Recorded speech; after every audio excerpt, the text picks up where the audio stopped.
Ed? Nick, Ed. Wait. I haven't prepared. Are we doing a ring? We're doing a ring theory post, right? Seriously, you know, Rings Ed, within rings.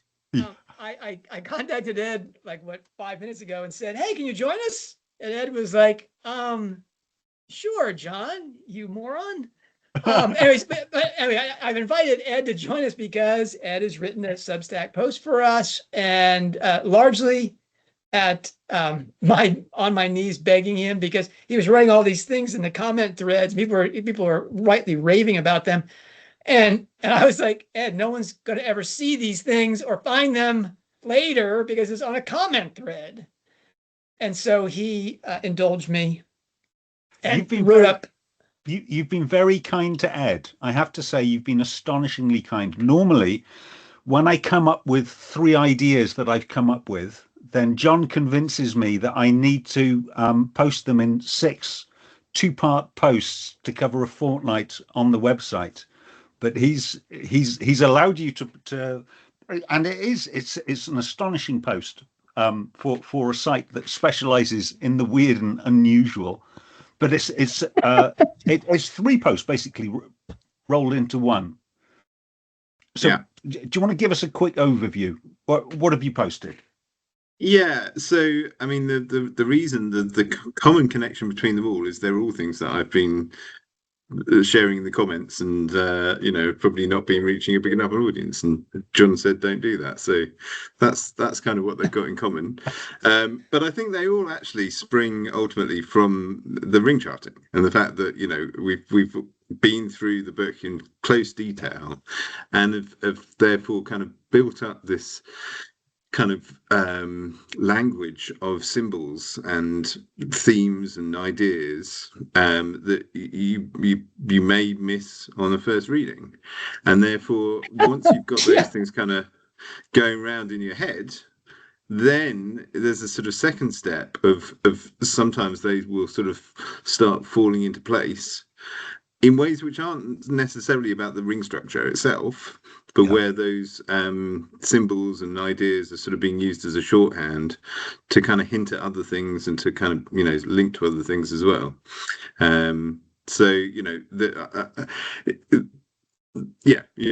I've put things in comments on various different posts on the Hog Pro feed as things have come up, and some of that's been from the post themselves, some of it's been from other comments that people have made, and I've kind of been able to either sort of add to them or use that as an inspiration to come up with some of these ideas. One of the fun things for me was I was writing you privately saying, "What are you doing? Why are you putting this in a comment thread about this charm bracelet and all these charms and their symbolic significance, and there being a text embedded in the text?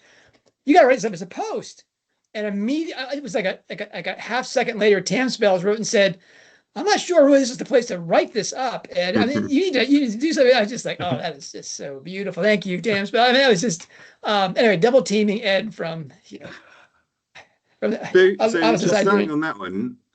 The thing that did prompt that was this was comments under my article about the lions that crop up time and time again in the Hallmarked Man, along with all kinds of other things that we'd sort of spotted as being recurrent symbols as well.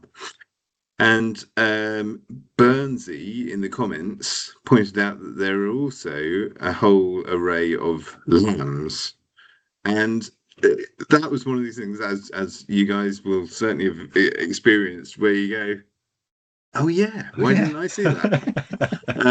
Because like the Golden Fleece, I focused on that quite a bit as being quite a significant symbolic thing within the story. We've got a couple of Jasons. We've got Robin's father being the sheep reproduction guy, and so it's like, okay, there's something there. Maybe it's sort of Jason the Argonauts, or the sort of the treasure, the divine fleece that that Strike perhaps is the one searching for that within it.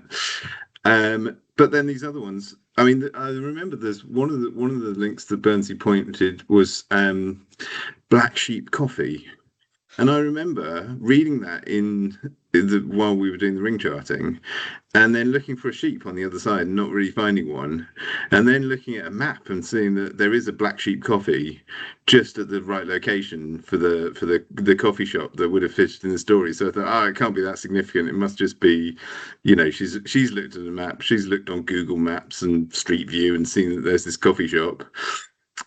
And I was missing the sheep connection, which is blatant.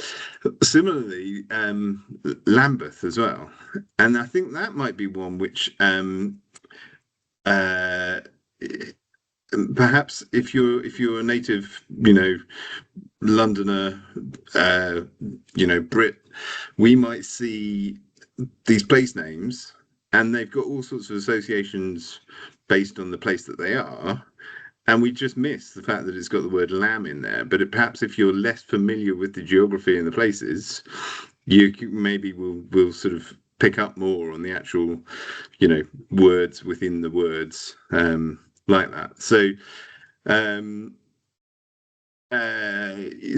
we've got the Golden Fleece, we've got the Black Sheep Coffee, we've got Ramsay as well. I don't think Ramsay's got anything to do with Essex, but I do think that he's probably got something to do with sheep.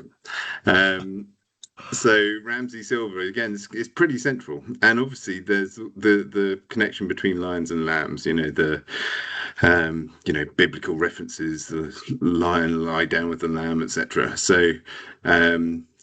That adds weight to the idea that might be something significant. And it was that comment that then led me to thinking that, okay, well, there's also a sheep on the charm bracelet. And then this is a theme throughout the book. So perhaps if we look at the other things that are on the charm bracelet, we'll see that those are also not just the obvious superficial meaning is that there is a connection to the history between Strike and Robin, that these are, related to, private jokes and past experiences and everything else. But of course, it's not going to just be on the superficial level, is it? It's going to be on a deeper, more sort of significant symbolic level as well. And that perhaps, I'm quite happy to I wouldn't be surprised if there was some other level of meaning in there as well, knowing what she's like. But let's, for now, think of it in terms of, each of these charms representing some sort of connection through the book, some common theme, something that's going to crop up again and again elsewhere in the book as well. I'm equally delighted and so annoyed at myself, because we've spent such a good amount of time on the charm bracelet that J.K. Rowling has got as her Twitter header, with the fantastic team at HogPro. When I was reading Hallmarked Man and I got to the fictional charm bracelet, and the charms were described and their significance, I was going, there we are, job done. So we understand the significance. Well, but you're set up to do that. You're really set up to do that because you've had a flood of old characters at the Christmas thing at the local bar. You have her fight of sorts with RFM, and then we get to the bathroom scene where she opens it up, and we've been really hoping for this. This is going to be the connection, and so we have an emotional experience around that charm bracelet. But then she puts it in the box. Hell yeah! We don't see it again.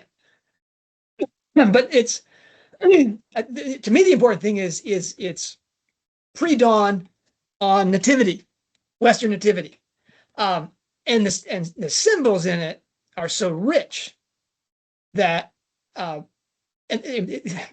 lamb you're talking about is that really on nativity, when you have a lamb, and the lamb is the sacrificial lamb of Pascha, and Rowling likes to conflate nativity and Pascha the way she does with Christmas pig and the Easter and the resurrection finish to it. I mean, she sees that nativity is a nice holiday, but it's not really the day, and so she points to it that way. But to your point about the lions and the lambs and the fish and all these things, and this is something I've just been killing me this week. And Ed, you're forgive me, you're a freak in Rowling studies, in that you come into Rowling studies as through the ring entrance, which is, believe me, not a lot of traffic through that entrance, Ed. And you're good at it. I mean, you're really strong at it. And now you're coming from ring to the other side. The ring was like the last tool that I picked up. But what that ring thing is Rowling as a traditional writer. What, my chops or whatever as the dean of Harry Potter scholars came through the Christian symbolism. And yet in this book, I have not been reading the book in terms of, the fish, which are everywhere. And your post is wonderful about that. And the lamb and the lion and all these Christian symbols that are in the book. And I haven't broken that down yet. I haven't gone through the book the way we did with we did the painful ring reading. It wasn't painful. It was joyous, really. But it was arduous. We went through it in some detail from, 4 different people with Sandy joining us to really make that, a team effort. That experience made us read it slowly and but we weren't focusing on other traditional elements in the text. We didn't talk about the psychomachia very much. We didn't talk about the literary alchemy at all. We didn't talk about the Christian symbolism. All these things that are part of the synergy of Rowling's traditional tools. And I'm going to drop this, forgive me, in the middle of this conversation where no one will ever find it, Ed, because that's what we're going to do here, is that when people read Shakespeare, they read him as a Renaissance figure, or, unfortunately, they project back and make him into a modern or a postmodern writer. And that makes some sense because Shakespeare doesn't really reappear again in England until the mid-19th century. And so he's kind of a discovery of that time, and they project back. But the best readings that I've found of Shakespeare are reading him as a medievalist, as someone who is writing psychomachia and allegory. And that was his education, that was his time, that was still the prevalent atmosphere of Elizabethan England. So reading him as a medievalist, because you get all these tools. You see the alchemy, you see the psychomachia, you see that in some ways the Firelight Play, you see some sort of ring, right? All of those concerns make sense when you look back at Shakespeare and do this. The difficulty with Rowling is you see her tool set. You see the things coming out of the box in the shed, and these things are all traditional art tools. She's basically writing non-liturgical sacred art, which is not religious, as such, but it does have transcendent content, and it's supposed to have transformative experience to the reader. But because she's a postmodern woman, a writer, let's say, we don't think, I should focus on that traditional content in the books first. I should be looking at the symbolism, the psychomachia, the mythology, all those things, and see how they work together. Instead, and the ring composition, but we don't do that. We're playing the game as if she's, I don't know. Let's say Kate Atkinson. Kate Atkinson doesn't use these tools. She uses different tools, and she's brilliant. But it's not the tool set that Rowling is using to the effect that Rowling is using.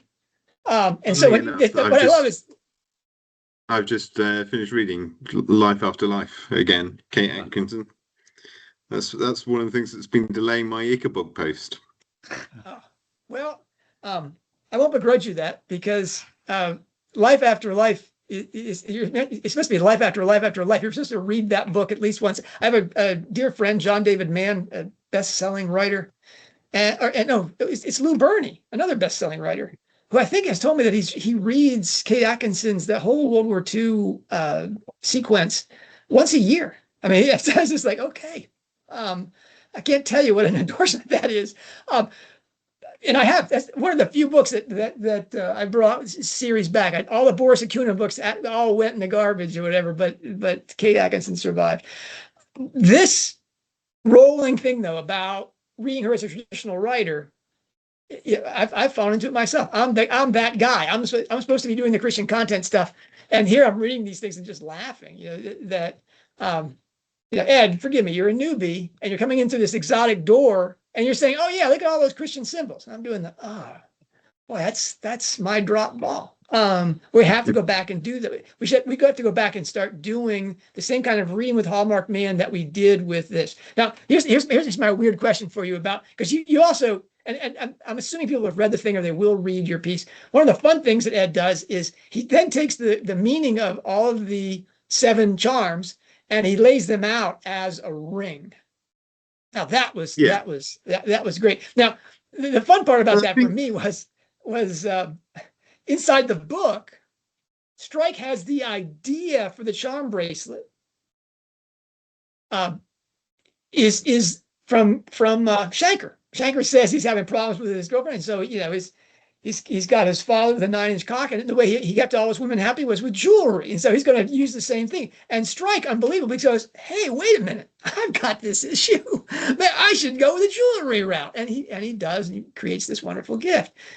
I wonder if Rowling, she gave us a Christmas gift with the Sleep Tight Evangeline thing. I wonder if she's also giving us this charm bracelet inside the book as a gift to us, as a key, in a way, a cipher for what she's trying to say, the deeper meanings of the book.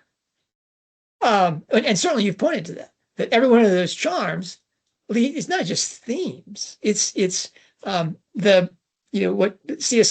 what Michael Ward talks about, C.S. Lewis's donegality, that the atmosphere of the story, which permeates into your subconscious or superconscious experience of that story, which is really its transformative power.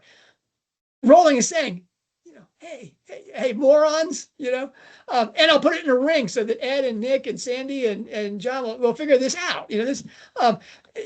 Maybe she anticipated too that she was going to have trouble with her readers after this book.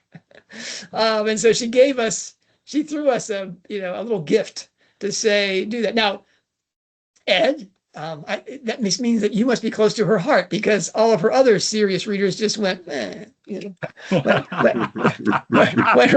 the whole thing. It's funny because it's true. It's exactly what Nick said, though. She's the master of misdirection, right? Yeah. Because, and as you said, John, that was the most emotional passage of the whole book, right? That was the absolute overwhelm of emotion, and therefore she slips it in under that. She will quite happily, deliver a message via a Trojan horse. She'll hide it in there, and it'll sneak up on you, and then when night falls, it'll jump out and surprise you. This last weekend, I read Hallmarked Man again. I was making all these bookshelves in the shed here, and so I listened to it at 1.75 speed on on the audiobook. And first of all, I just had to laugh when you're listening to it that fast. You really get the experience of when you're reading it. It's how fast you're reading it and taking this in. And having gone through the Ring reading of the books, I was like, wow, none of that comes through when you're reading like that. You can't possibly do that. But when I got to that scene where Robin's in the bathroom with the charm bracelet, and she types out 5 X's. Is it 5? I think it's 5 kisses. She puts at the end of the thing. And she's just so happy with him. And he types back, glad you thought so, and gives 5 kisses as well.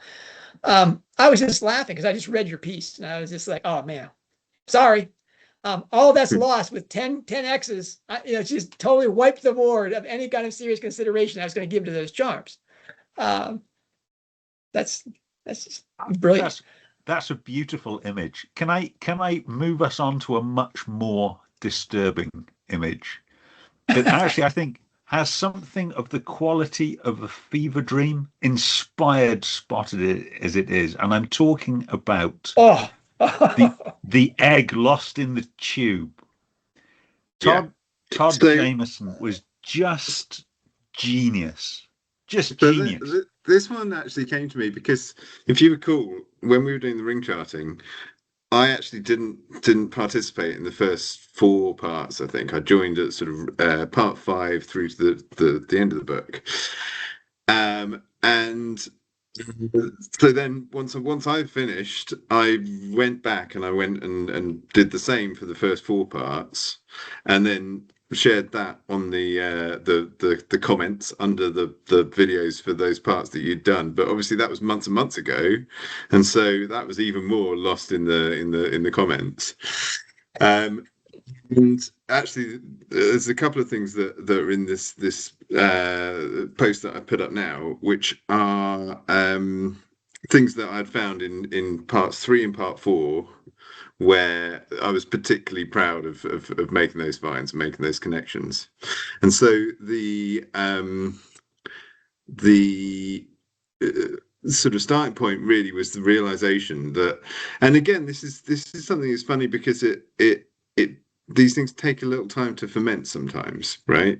That we've read lots of little things in the, you know, that Todd was egg shaped. Oh, look, there's another egg reference. Robin's had an ectopic pregnancy, so you know, eggs, right? But then to see how actually that's elaborated to the fact that he's an egg who gets. Well, the first thing I really noticed was that there's a moment where Robin gets caught in the tube, you know.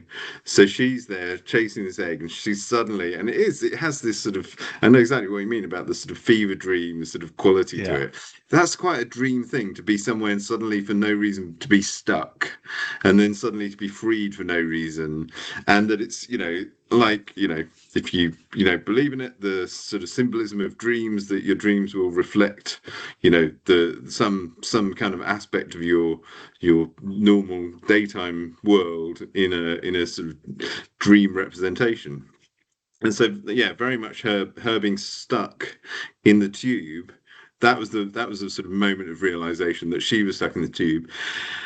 And then, looking at from the ring charting point of view, there was another thing on the opposite side of that. So that was in chapter 54, and in chapter 44, there's a moment where, and again, you know, you sort of find these bits and you're thinking, okay, is there something that in some way I can, you know, tenuously tie to that on the other side?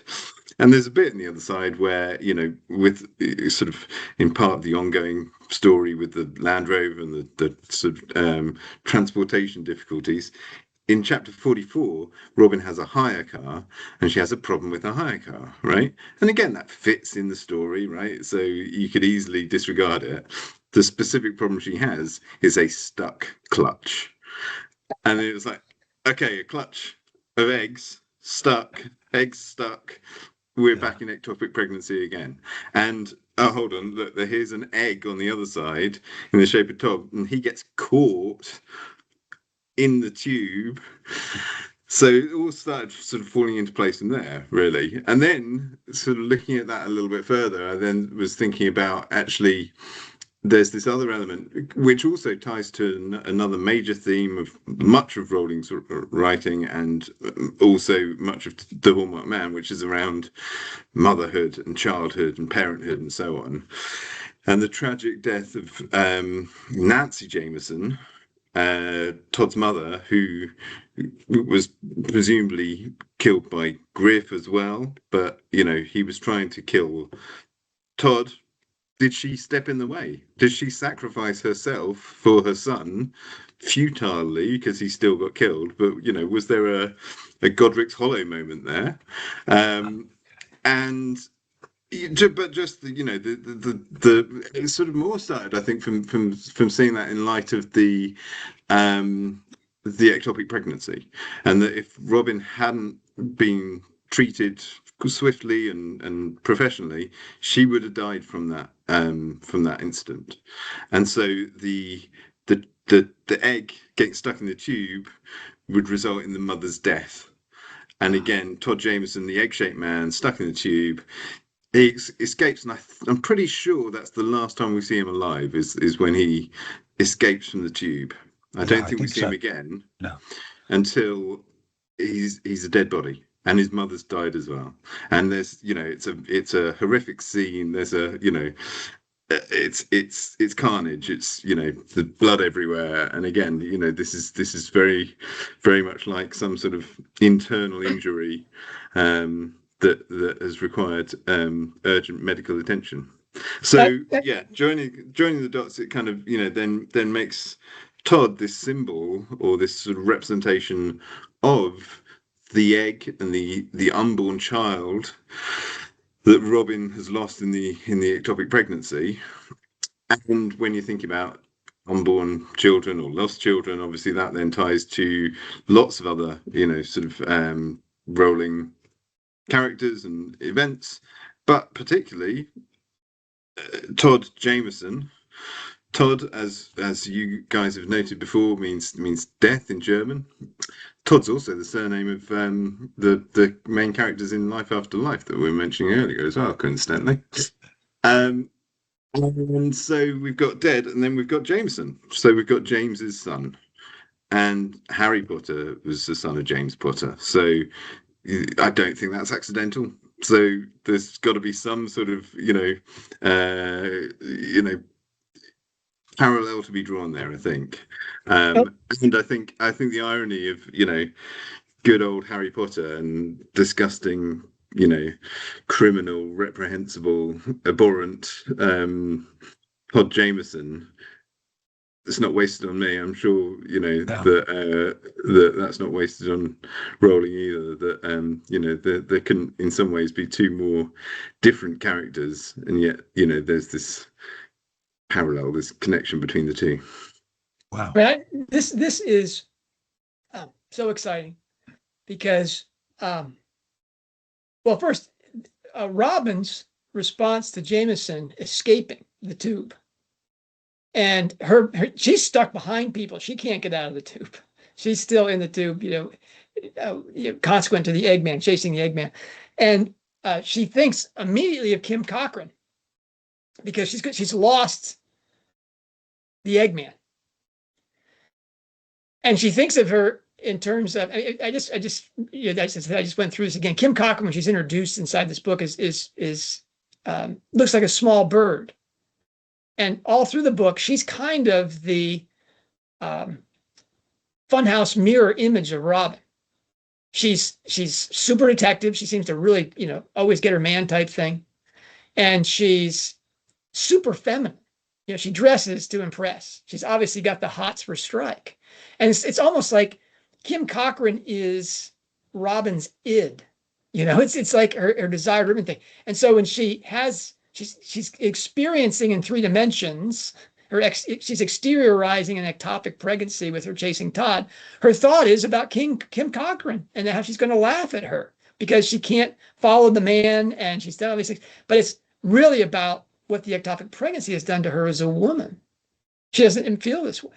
And then Strike, when he finds Todd, the dead Todd, and his mother, what happens to him? He's immediately arrested. The same way that, in a way, he's arrested in the sense of being held back in Sark when he wants to make the big pitch to Robin and express himself this way. Instead, he gets thrown back. He has to just be the man that she wants, that detective. And sure enough, he does that in the police station as well. So we see their responses to the ectopic pregnancy, both in how they deal with Todd. And this highlights something which was again, your comment set me around the twist. And I was just like, oh, he's got to write this up. This is just too good to be true.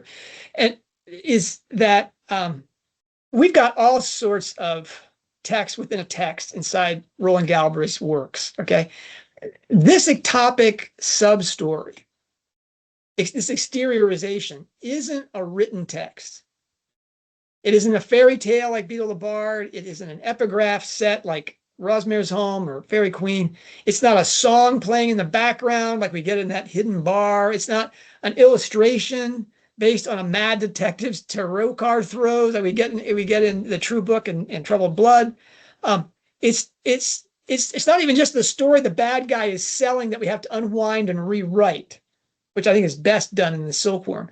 And we've seen those books inside the book before. Text within the text, narratives inside the narrative.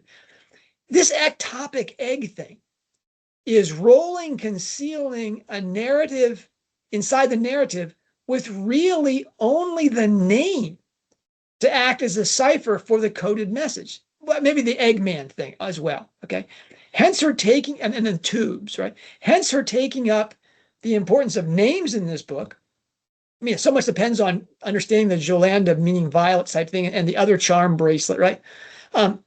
this is Rowling saying, look at this. And for me, Ed, reading your piece was so exciting because on what the third read or fourth read through is that Todd Jameson is so disgusting, as you said, that we don't want to spend any time thinking about him. And yet he's the linchpin to the entire mystery. Without Jameson being, he's the tool of Ian Griffiths, but he's trusted by Tyler Powell. And he makes everything work, so he winds up in the Ramsey Silver shop. The reason he's in that basement is because the Eggman is there. Except the Eggman is there, there's no way they're in the Ramsey Silver vault. And and maybe he comes up with all the things with the masonry. Who knows what that's about? But he actually had studied this stuff.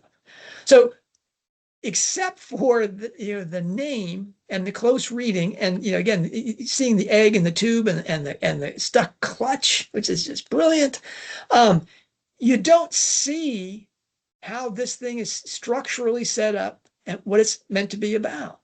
So that, again, Rowling has taken her text within the text. Now, maybe she's done this throughout all of her books, and we've just totally missed it. Doggone it, I hate that. But that's a possibility, right? Because here we're seeing the first one in what, Nick? Book 22 that she claims is her own. And here we're seeing an entirely different method of doing text within inside the text. And that I never would have spotted except for, some wild man in England throws this onto my comment thread as an aside. How about the Eggman type thing? I was like, whoa, this is so good. It's an example of something which she definitely has done before, which is creating sort of parallels in a whether it's in a parallel series context or in a ring composition context, which are not based on specific words or ideas, but are kind of based on images. And I find those really interesting and intriguing because they're often the hardest ones to find. Is that, she's rather than, sort of any kind of connection to the ectopic thing, as you say, it is, unless you pick up on the egg in the tube, then you can see, oh, hold on, this whole piece is, sort of a parallel to that. It reminds me, actually, one of the things way back, which first actually kind of sort of sparked me into realizing that Rowling was doing something very clever, was somebody pointed out, I think, I can't remember exactly where it was, someone pointed out that in Chamber of Secrets, you have this image when the Weasleys come to rescue Harry from Privet Drive, where they lift him out of the window into the Ford Anglia, right? And there's this moment where it's sort of Carr, Weasleys, Harry, Hedwig, and they form this sort of chain that comes out of the window and then fly off to Hogwarts. Then at the end of Chamber of Secrets, they don't go to Hogwarts. Eventually, they do. They go to the Burrow. Anyway, go on. I'm sorry. But yeah, at the end of the book, when they're rescued from the Chamber of Secrets, it's Fawkes, the Phoenix, lifting out Harry, lifting out Ginny, lifting out Lockhart, and there's the same image again of the chain of people being lifted out and rescued and taken to safety. And yeah, that was one of the first examples that I saw of the foreshadowing. Before, I think it still took me a long time to then discover that actually it wasn't just there are some things that happen early and they then get echoed later on. That there was an even more, sort of geometric structure to it. It's funny. It's the way it's this image. It's the way that if you even read the text of those two passages, there's not necessarily a great deal of correspondence between the two. But if you're actually reading it and imagining the scene as it plays out, then there absolutely is. And that's two things. one, if you got to read my book on the Ring of Chamber of Secrets, or all the books of Harry Potter. I think the chapter immediately corresponding with the rescue is the car saving them from Aragog. And his minions, whatever. In a circle, that's just a direct line. That's where the car really is. The car has its spot, and while that doesn't line up exactly with the rescue from the chamber, the image is what's really important there, and it's resurrection symbolism there. You're being pulled out. They have actual bars on the windows of Harry's bedroom, and he's freed from this prison, and off he goes. And the Chamber of Secrets is, where Tom Riddle, Lord Voldemort, lives. It's the Serpent Palace. It's hell, and they're taken up out of it. Brilliant. That, the Livingston chapters that we're putting in there, and the last chapter, which has been posted, chapter 3, was all about how the traditional artist has to receive an image and imprint on that image noetically, not with his ego thing, and not with ambition or anything like that, but just has to really receive that image, and then he takes the traditional tools within the framework of these things and turns that into a story. So Rowling might have this image of the car doing this, and then says, "Oh, same image. I'm gonna share that image on the backside to show how that really works." Because you don't see that image at all. What you were describing about them stretched out from the house in the repeated scene of the car in the Forbidden Forest. They just jump in and they drive off. But you see that exact image, but the correspondent image in that other thing. Again, back to what I was saying earlier. We don't think of Rowling as a traditional artist, someone that's tied to that kind of image-based strength. And yet, we're seeing this in the Eggman in the tube. That we're seeing this exteriorization inside the story of this image of the agony and the trauma inside Robin's body in chapter 3. We're going to see that later on inside the story with the man who is the critical lynch to the whole story. That Ian Griffiths has to murder to make sure that he doesn't pop out. The egg doesn't hatch, and they don't get him and get all this information from him. Anyway, it's a great find. I know you got to leave here pretty soon, and so I want to jump over Venetian blinds, which is heavy on, which is lovely. Yeah, but those of us who are Ring people are like, oh yeah, this is so good. But without a picture or without this and that, it's hard to do in conversation. So I want to talk about something else that you and I have been talking about, jokingly on moderator back channels type stuff, is another Rowling inserted figure that I thought was actually a historical figure. I mean, I thought that A.H. Murdoch was an actual person. And you wrote to me and said, "Oh, you were saying, oh yeah, A.H. Murdoch, John, is got to be important because not a real person, and he writes a book, and the secrets of the craft." Now, sorry, when a writer like Rowling has a book called Secrets of the Craft, and she has these tools which are invisible. I mean, they're all super conscious. They're all experienced by the reader. You can say it's subliminal, under the threshold, or you can say that it's a super conscious thing. It's taken in through the heart and this imaginative faculty, but it's not something that your conscious forebrain is thinking, oh, I see that. I get it. I understand. Well, I understand why that swan is swimming under the bridge with my crazy, Gateshead friend.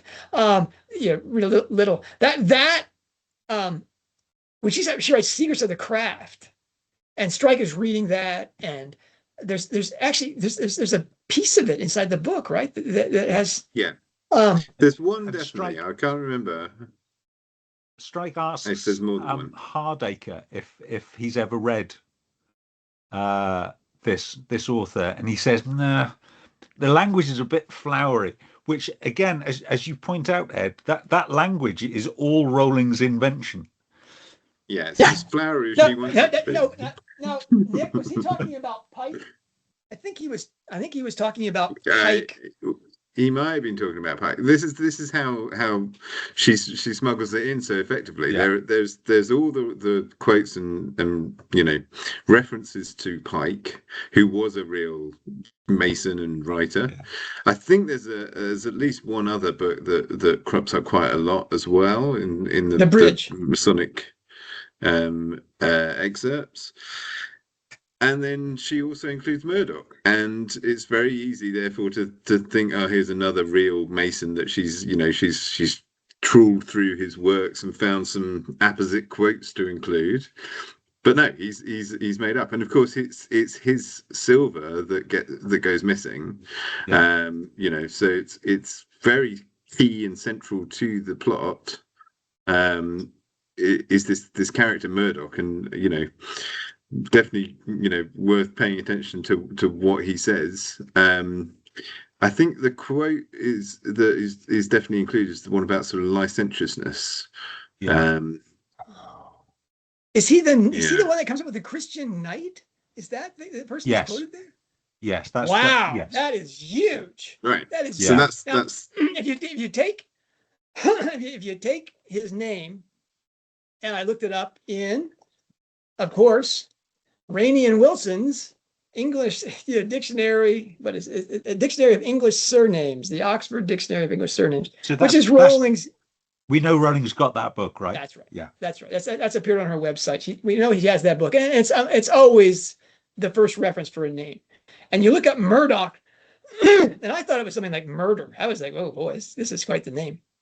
But no, it just means mariner. It's a professional sailor. It's on the same page of Rainey and Wilson as Murphy is. Yeah, that's duh. And Alexander, I'm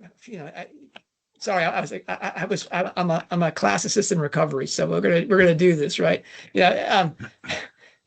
The Alex part of that is defense or shield, and the Ander is Andros, is Aner Andros, is the real man, not an anthropos, male human being. This is the real man, and it's defender of men because, especially in the Christian tradition, the first time that Yahweh really speaks in the Old Testament, he describes himself as a shield to men.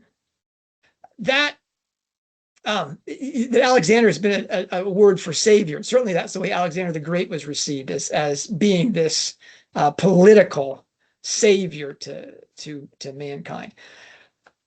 So he gets that name, Alexander. And then Hughson is probably the most important piece of this, because I thought it was going to mean big boy, huge son, this is going to be a great thing. But no, it turns out that Hughes is from the old German, Hoga, which means heart. It means, the child of the heart, of this faculty.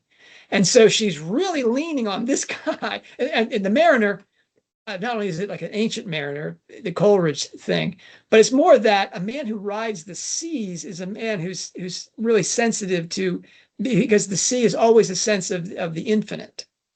It's God and his transcendence. That's why we have those. That's why Strike has that feeling. Whenever he comes near the water, he has to walk down to the water to see it.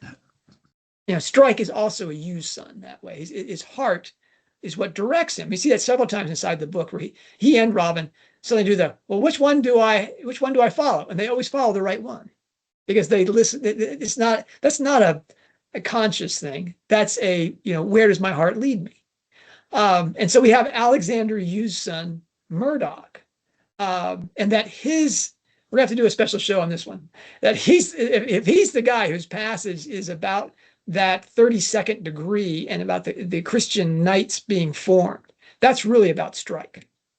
That's our description of Strike, and that she's written that text. Probably her frustration. Somebody had to read all of Pike's book and looking for that passage, and it wasn't there, so she had to invent this character to do that. Anyway, great stuff. But again, back to this embedded text that Rowling is writing about writing and the experience of reading. That every one of her mysteries, Harry Potter, all of her stories, there's a narrative that someone has to see through and find out the real story. And in detective fiction, that's almost always the murderer. The murderer has written a story, and you have to figure out what the real story is through that false narrative. Well, Rowling isn't just satisfied with that. That's conventional, cozy type, detective fiction. She actually embeds text to say, look, my characters are reading texts and narratives and things, and you have to be reading this text the way they are, or learn from them what not to do. We certainly see, Deathly Hallows is that way. They're struggling the whole time with Tales of the Beetle, the Bard, and they're trying to figure out how to read this book inside the books, and it's really symbol laden. Here it's the several texts, the Bridge to Light book that Hardacre liked, and the very long titled book by Pike, that she wants you to go to those books and read them, but then she invents this text, and I think that's a super highlighting thing at A.H. Murdoch. And plus, Ed, it's a fascinating anagram too, right?